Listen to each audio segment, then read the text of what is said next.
Halo Papa Mama Nusantara, kembali lagi bersama saya Maike Teja Saputra, psikolog klinis dalam seri Cara Mendeteksi Dini Masalah Perilaku dan Emosional pada Anak. Pada seri ini saya akan membahas satu indikator masalah perilaku dan emosional yang dapat mulai diamati pada saat anak berusia sekitar 36 hingga 72 bulan atau 3-6 tahun. Sebelum masuk ke topik utama, tidak bosan-bosannya saya mengingatkan Papa Mama semua bahwa ketika anak menunjukkan satu indikator yang saya jelaskan di setiap videonya, bukan berarti anak tersebut pasti mengalami masalah perilaku dan emosional. Orang tua atau orang dewasa lainnya di sekitar anak tetap perlu mengkonsultasikannya dengan ahli untuk mengetahui kemungkinan adanya permasalahan yang dihadapi anak. Video ini diharapkan dapat menjadi salah satu sumber informasi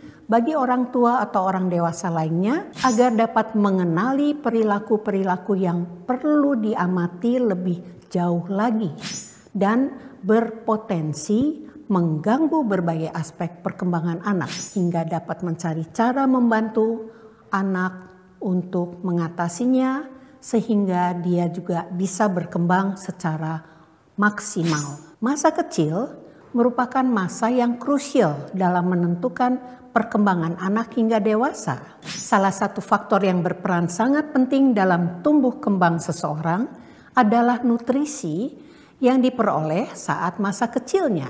Penelitian menemukan bahwa nutrisi yang diperoleh seseorang saat anak-anak mempengaruhi kesehatan dan kemampuan akademisnya di masa yang akan datang. Akan tetapi, pemerolehan nutrisi ini tidak sesederhana teorinya.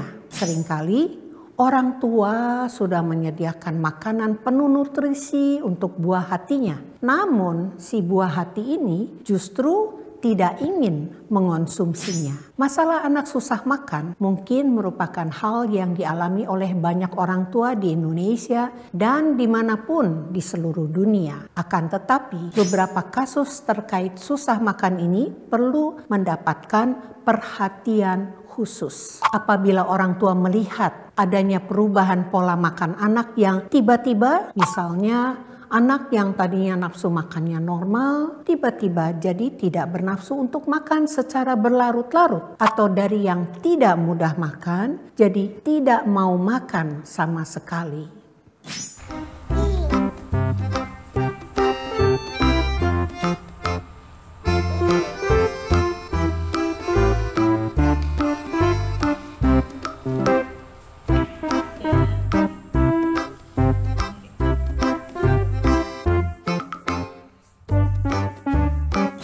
Contoh lainnya adalah anak secara berlarut-larut membiarkan makanan lama di mulut tanpa dikunyah.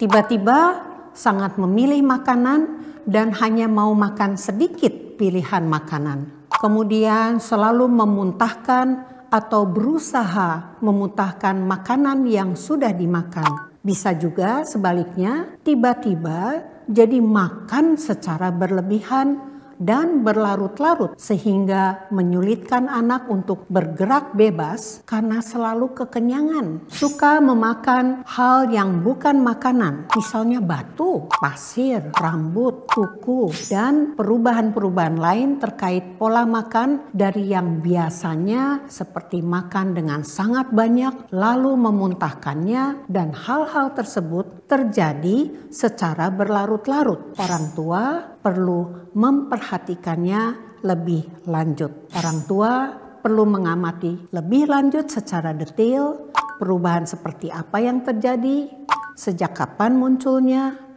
kapan saja munculnya, dan sudah berlangsung berapa lama. Apabila perubahan ini sudah berlarut-larut terjadinya, apalagi hingga sudah berdampak buruk pada berat badannya, mengganggu aktivitasnya, misalnya anak jadi kurang konsentrasi, tidak bertenaga untuk bergerak aktif, dan orang tua belum menemukan cara mengatasinya, atau perubahan pola makan diiringi dengan munculnya perilaku lain yang saya jelaskan pada episode lain dalam seri ini, orang tua perlu mengkonsultasikannya dengan ahli terkait. Kenapa? Karena perubahan pola makan ini bisa jadi merupakan indikator dari masalah perilaku dan emosional yang mungkin dimiliki anak, atau bisa juga ada masalah dalam pencernaannya yang baru dapat diketahui jika sudah dikonsultasikan dengan ahli.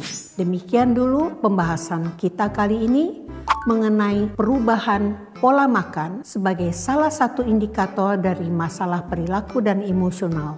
Kita lanjutkan pembahasan di episode berikutnya. Sampai jumpa.